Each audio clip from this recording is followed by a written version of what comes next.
Customer blouse పొడవైతే ఒక 1 ఇంచో half ఇంచో పెంచమని చెప్పారనుకోండి, ఆల్రెడీ మనం వేసిన మార్కింగ్ కాకుండా మళ్ళీ ఇంకొక హాఫ్ ఇంచ్ ఎక్స్ట్రాగా ఇలా మార్కింగ్ వేసేసి ఇక్కడి నుంచి మొత్తం కొలతలు అయితే తీసుకొని బ్లౌజ్ కటింగ్ అయితే చేస్తూ ఉంటారండి. సో ఇలా చేయడం వల్ల కొత్తగా టైలరింగ్ నేర్చుకునే వాళ్ళు చాలా కన్ఫ్యూజ్ అయితే ఉంటుందండి. వాళ్ళకి కొంచెం క్లారిటీ అనేది రావాలి అనుకుంటే ఈ విధంగా మార్కింగ్ వేసి మీరు కట్ చేయకండి. మీరు హలో హాయ్ అండి, ఈరోజు వీడియోలో మనమైతే ఈ బ్లౌజ్ కటింగ్ అయితే చూద్దామండి. ఇక్కడ కస్టమర్ అయితే నాకు ఒక 1 ఇంచు బ్లౌజ్ పొడవైతే పెంచమని చెప్పారు. బ్లౌజ్ పెంచమని చెప్పినప్పుడు సింపుల్గా ఏ విధంగా మనం కట్ చేసుకుంటే కస్టమర్కి ఫిట్టింగ్ వస్తుంది అనేది అయితే ఈ వీడియోలో చూద్దామండి. సో ఫస్ట్ నుంచి ఇదే కొలత పెట్టుకుంటున్నారు వీళ్ళు 14 ఇంచులు. మరి ఎందుకు ఇప్పుడు పెంచాలి అంటే కొంచెం లావు ఎక్కారు అంటే కూడా హైట్ పెంచవలసి ఉంటుందండి. లేదంటే బ్లౌజ్ మొత్తం కూడా టైట్ అయిపోయి పైకి ఎత్తేసినట్టుగా ఉంటుందన్నమాట ఫ్రంట్లో కూడా. సో అందుకని బ్లౌజ్ ఒక 1 ఇంచు పాత బ్లౌజుల కంటే కూడా ఈ కొత్త బ్లౌజులు అనేవి ఒక 1 ఇంచు పెంచుకోవాలని అనుకుంటున్నారు ఈ కస్టమర్.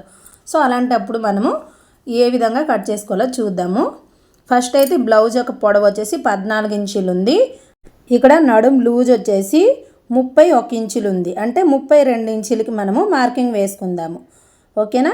ఇక్కడైతే లైనింగ్ ఈ విధంగా ఫోల్డింగ్ వేసుకోవాలండి. ఫోల్డింగ్స్ మన వైపుకు ఉండాలి, ఓపెన్స్ మనకి ఆపోజిట్లో ఉండాలి.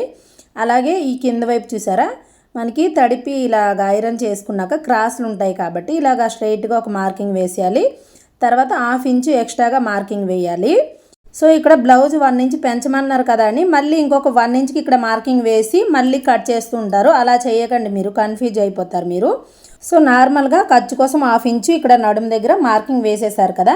ఇలాగ మార్కింగ్ వేసుకున్నాక కొలత బ్లౌజ్ నుంచి మనకి పొడవు ఎంత వచ్చింది, మనం చూసుకుంటే 14 ఇంచులు వచ్చింది కదా. మీకు హాఫ్ ఇంచు పెంచమని చెప్పారు అనుకోండి, మీరు 14.5 దగ్గరికి మార్కింగ్ వేసుకోండి. ఇక్కడ నాకు 1 ఇంచు పెంచమని చెప్పారు కాబట్టి నేను ఇక్కడ 14 ఇంచులు ఉండే బ్లౌజ్ పొడవుని 15 ఇంచులకి మార్కింగ్ వేస్తున్నాను. సో 15 ఇంచుల పొడవు ఖర్చు కోసం హాఫ్ ఇంచు కలిపేసుకొని 15.5 దగ్గరికి ఈ విధంగా డైరెక్ట్గా మార్కింగ్ అయితే వేసుకోవాలండి. తర్వాత మనము ఇది వచ్చేసి 32 ఇంచులు కదా నడుము లూజు, దాంట్లో 4వ భాగం ఎంత వస్తుంది మనకి 8 ఇంచులు. 8 ఇంచుల దగ్గరికి ఒక మార్కింగ్ వేయాలి. వెనకాల ఇక్కడ డాట్స్ వేస్తాం కదా, దానికోసం ఏ సైజు వరకైనా 1 ఇంచు, తర్వాత 2 ఇంచులు ఖర్చు కోసం అయితే తీసుకోవాలండి. ఎందుకంటే కొంచెం లావు ఎక్కుతున్నారు అంటే మళ్ళీ విప్పుకోవడానికి క్లాత్ అనేది ఎక్కువగా ఉండాలి కాబట్టి ఖచ్చితంగా 2 ఇంచులు అయితే వేసుకోండి. సో ఓకేనా. ఇలా 2 ఇంచులు వేసుకున్నాక ఈ సైజు వారికి ఫుల్ షోల్డర్ వచ్చేసి 5.5, చంక డౌను 6 ఇంచులు అయితే మంచిగా సరిపోతుంది అనమాట. ఓకేనా. ఇక్కడ కూడా ఇంకొక 5.5 అనేది వేసుకోండి. చంక డౌన్ దగ్గర 6 ఇంచులు ఇలా వేసేసాక ఇలా ఎల్ షేప్లో ఇలా డ్రా చేసేసుకోండి ఈ మార్కింగ్ను కలిపేసుకుంటూ. తర్వాత ఈ కార్నర్లో వచ్చేసి 1.5 ఇంచులు తీసుకోవాలి. 35 ఇంచులు 36 ఇంచులు నడుము లూజ్ ఉండే వాళ్ళకి మాత్రమే ఈ కార్నర్లో 1.5 అనేది తీసుకోవాలి. మిగతా వారందరికీ 1.5 ఇంచులు సరిపోతుంది. సో ఇక్కడ మనకి నడుము లూజ్లో 4వ భాగం ఎంత వచ్చిందండి, 8 ఇంచులు కదా. ఇక్కడ చెస్ట్ లూజ్ కోసము మనము 1.5 ఇంచులు కలుపుకోవాలన్నమాట. అంటే 9.5 ఇంచుల దగ్గరికి చెస్ట్ లూజ్ మార్కింగ్ అయితే ఇలా వేసుకోవాలి. సో ఈ మార్కింగ్ అనేది మనకి 24 ఇంచులు సైజు నడుము వాళ్ళకి కూడా సరిపోతుంది. ఓకేనా. 31 నుంచి 24 ఇంచుల వరకు సరిపోతుంది. నెక్ విడుతూ 2.5 తీసుకోవాలి. తర్వాత ఈ వెనకాల పొడవుని ఈ విధంగా అంటే బ్లౌజ్ ఇలా మధ్యలోకి ఫోల్డ్ చేసేసుకొని ఈ వెనకాల పొడవు కూడా మీకు పెంచమని చెప్తేనే పెంచాలండి. ఇక్కడైతే కస్టమర్ నాకు ఇది ఎంత ఉందో అంతే పెట్టేయమని చెప్పారు. మనం బ్లౌజ్ పొడవు పెంచాం కదా అని ఈ పొడవు కూడా పెంచకూడదు. వాళ్ళు పెంచమని చెప్పినప్పుడే మనము పెంచాలి. లేదంటే మనము ఇదే విధంగా మార్కింగ్ అయితే వేసుకోవాలి. అంటే ఇక్కడ బ్లౌజ్ పొడవు కిందకి 1 ఇంచు పెంచాం కదా. సో ఈ రౌండ్ కూడా మనకి కిందకి ఒక 1 ఇంచ్ అనేది కిందకి వస్తుందన్నమాట. సో అలాగే పెట్టమని చెప్పారు కాబట్టి కస్టమరు మనము ఈ విధంగా మార్కింగ్ వేసుకుంటే సరిపోతుంది మనకి. ఓకేనా అండి. ఇలా మనము బ్లౌజ్ పొడవు డైరెక్ట్గా 1 ఇంచు పెంచుకున్నాం కదా, అంటే 15 ఇంచులు పొడవు పెట్టుకొని మిగతావంతా కూడా ఈ విధంగా మార్కింగ్ వేసాము. అలా కాకుండా మళ్ళీ మీరు ఇంకొక మార్కింగ్ 1 ఇంచు పెంచమన్నారు కదని ఇంకొక 1 ఇంచ్కి ఇలా మార్కింగ్ వేసేసుకొని ఈ లైన్ దగ్గర నుంచి మళ్ళీ మొత్తం కొలతలు వేసేసుకొని చంక డౌన్ ఎలా పెట్టుకోవాలి, వెనకాలకి ఎలా మార్కింగ్ వేయాలి, ఇవంతా కూడా మీకు కన్ఫ్యూజ్గా ఉంటుందన్నమాట. సో అలా కాకుండా మీకు కస్టమర్ ఒక బ్లౌజ్ ఇచ్చేసి ఈ బ్లౌజ్ కంటే ఒక హాఫ్ ఇంచు పొడవు పెంచమని చెప్తే మీకు 14 ఇంచులు వచ్చిందా, హాఫ్ ఇంచు 14.5 పెట్టేసేయండి డైరెక్ట్గా. లేదు 1 ఇంచ్ పెట్టమన్నారా ఎక్స్ట్రాగా, సో డైరెక్ట్గా 15 ఇంచుల దగ్గరికి పెట్టేసి మళ్ళీ ఖర్చుకి సపరేట్గా పెట్టుకోండి. తర్వాత నార్మల్గా ఇప్పుడు నేను వీడియోలో చూపించినట్టుగా మార్కింగ్ వేసుకున్నారంటే నీట్గా వస్తుంది, ఫిట్టింగ్ మంచిగా వస్తుంది అనమాట. ఓకేనా. మనము ఇక్కడ నెక్ విడ్త్ 2.5 పెట్టుకున్నామండి పైన, కింద అయితే నేను 3 ఇంచులు పెట్టేసి ఇలా రౌండ్ నెక్ అయితే తిప్పేసుకున్నాను. తర్వాత ఈ షోల్డర్ దగ్గర 1/2 ఇంచు కంటే కొంచెం క్రాస్గా అయితే మార్కింగ్ వేశాను. సో మనకి ఏంటంటే ఇలా డీప్ నెక్ పెట్టినప్పుడు షోల్డర్ జారకుండా ఉండడం కోసం అనమాట. తర్వాత ఇక్కడ చూడండి, ఈ కింద కూడా మనము 1/2 ఇంచు కంటే కొంచెం తక్కువ, 1/2 ఇంచు కంటే కొంచెం ఎక్కువ క్లాత్ అయితే ఇలా కట్ చేసుకోవాలి.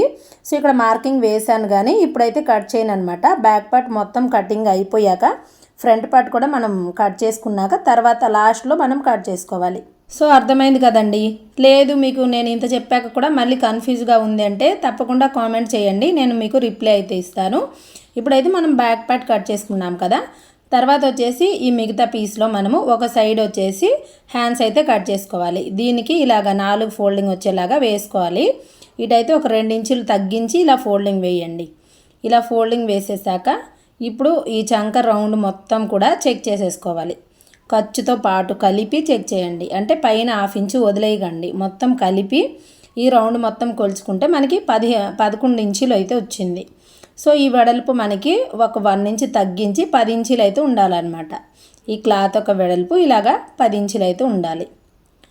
తర్వాత వచ్చేసి ఇక్కడ హెచ్చు తక్కువలు ఉంటాయి కాబట్టి స్ట్రైట్గా ఒక మార్కింగ్ వేసేసి మళ్ళీ మనకి హ్యాండ్ ఫోల్డింగ్ కోసము ఒక 1/2 ఇంచు మార్కింగ్ వేసుకోండి. ఎక్స్ట్రా పీసు కట్ చేశాక 1/2 ఇంచు మార్కింగ్ వేసుకున్నాము. తర్వాత కొలత బ్లౌజ్ తీసేసుకొని ఇలాగ పెట్టేసుకొని హ్యాండ్ పొడవు హ్యాండ్ లూజు చెక్ చేసుకోవాలి. ఇక్కడ హ్యాండ్ లూజు అలాగే ఈ హ్యాండ్ ఒక పొడవు అనమాట. ఇక్కడ హ్యాండ్ పొడవు అలాగే 1/2 ఇంచు ఖర్చు కోసము యాడ్ చేసుకోవాలి. ఓకేనా. తర్వాత బ్లౌజ్ తీసేసుకొని ఇలా స్ట్రైట్గా మార్కింగ్ వేసేయండి. ఇప్పుడు ఏంటంటే ఇక్కడ మనకి 6 ఇంచీలు ఉంది కదా బ్లౌజ్ పొడవు, 6 ఇంచీలు ఉంది అంటే దీంట్లో సగానికి మనము చంక డౌన్ కోసం మార్కింగ్ వేసుకోవాలి. ఓకేనండి. సో మీకు ఇంకొకసారి చెప్తాను చూడండి బాగా అర్థమయ్యేటట్టుగా. ఇప్పుడు మీకు 6 ఇంచీలు 5, 4 ఇలాగా వచ్చిందనుకోండి షార్ట్ హ్యాండ్స్, అలాంటప్పుడు దాంట్లో సగానికి మీరు చంక డౌన్ కోసము మార్కింగ్ వేసుకోవచ్చు. అలా కాకుండా 6.5, 7, 8 ఇంచీలు ఇలాగ వచ్చిందంటే మీరు చిన్న సైజ్ అయితే చంక డౌను 3 ఇంచీలు, పెద్ద సైజ్ అయితే చంక డౌను 3.5 పెట్టుకోవాలి. ఓకేనండి. తర్వాత ఇక్కడ మనకి బ్యాక్ పార్ట్ అయితే తీసేసుకొని పైన 1/2 ఇంచు విడిచిపెట్టేసి ఈ చంక మనకి లూజ్ ఎంత ఉందని చెక్ చేసుకోవాలి. 8 ఇంచుల మీద ఒక్క గీత అయితే వచ్చిందండి. సో అదే మార్కింగ్ని ఇలా క్రాస్గా మనమైతే ఈ హ్యాండ్ చంక రౌండ్ కోసం మార్కింగ్ వేసుకోవాలి. సో ఇలా వేసుకున్నాం కదా, ఇక్కడ నుంచి 2 ఇంచులు ఇలా తీసేసుకోవాలండి. తీసేసుకొని ఇలా స్ట్రైట్గా మార్కింగ్ వేసేయండి. ఇప్పుడు ఇక్కడ చిన్న కరువు అయితే తిప్పేసుకొని ఇక్కడ ఈ మార్కింగ్లో కలిపేసుకోండి. ఈ రెండింటికి మధ్యలో ఇలా మార్కింగ్ వేసి ఇక్కడ దాకా తీసుకొచ్చాక ఇక్కడ నుంచి కిందకి డౌన్ చేసుకోవాలి. ఓకేనా. ఇలా అయితే మనకి సింపుల్గా హ్యాండ్ మార్కింగ్ అయితే అయిపోతుంది. తర్వాత ఈ బాడీ పార్టు తీసేసుకొని ఇలా చంక లూజ్ అయితే చెక్ చేసుకోవాలి. మనకి ఈ హ్యాండ్లో చంక లూజు అలాగే బాడీ పార్ట్లో చంక లూజు ఒకే చోటుకి రావాలి. ఒకవేళ రాలేదంటే ఇక్కడ కూడా మీరు ఈ లైన్ని కిందకి కానీ పైకి కానీ ఇలా మార్కింగ్ జరుపుకొని ఇలా మళ్ళీ చంక లూజ్ కోసం మార్కింగ్ వేసుకోవచ్చండి. సో ఇక్కడే మీరు ఇలా అడ్జస్ట్ చేసుకున్నారంటే సైడ్ జాయింట్ వేసినప్పుడు మీకు తిన్నగా కుట్లు అయితే వస్తాయండి, వంకర్లు పోకుండా. సో అందరికీ తిన్నగానే వస్తుందా అంటే అలా ఉండదండి. కొంచెము చెస్ట్ కొంచెం వెడల్పుగా ఉండే వాళ్ళకి కొంచెం వంపు అనేది వస్తుందన్నమాట. ఇప్పుడైతే లోతు తీసుకుందాము. ఇక్కడ నుంచి ఒక 1 ఇంచ్కి ఇలా మార్కింగ్ వేయండి. ఈ చిట్కా తీసుకొచ్చేసి దీనిపైన పెట్టండి. ఇలా మధ్యలో ఫోల్డింగ్ వస్తుంది కదా, ఇక్కడ వచ్చేసి ఈ సైజ్ వరకు ఒక 3/4 ఇంచుల దగ్గరికి ఇలా మార్కింగ్ వేసి లోతునైతే తీసుకోవాలి. అది కొంచెం చిన్న సైజ్ అనుకోండి, ఒక 1/2 ఇంచు తీసుకుంటే సరిపోతుంది. ఓకేనా. లేదు కొంచెం లావుగా ఉన్నారంటే ఎవరికైనా సరే ఒక 3/4 ఇంచులు అనేది లోతు తీసుకుంటే మీకు ఫ్రంట్ పార్ట్లో ముడతలు అనేవి రావన్నమాట హ్యాండ్కి. ఓకేనండి. సో ఇలా అయితే మనము బ్యాక్ పార్ట్ అయితే కట్ చేసేసాము, హ్యాండ్స్ కూడా కట్ చేసాము కదా. ఇప్పుడు ఫ్రంట్ పార్ట్ మనము ఎలా కట్ చేసుకోవాలి అంటే కొలత బ్లౌజ్ ప్రకారంగా కట్ చేయాలా, లేదు అంటే ఇప్పుడు మనం కట్ చేసిన ఈ బ్యాక్ పార్ట్ ప్రకారంగా కట్ చేసుకుంటే బాగా కుదురుతుంది అనేది నెక్స్ట్ వీడియోలో చెప్తాను. వీడియో నచ్చితే తప్పకుండా లైక్ చేయండి.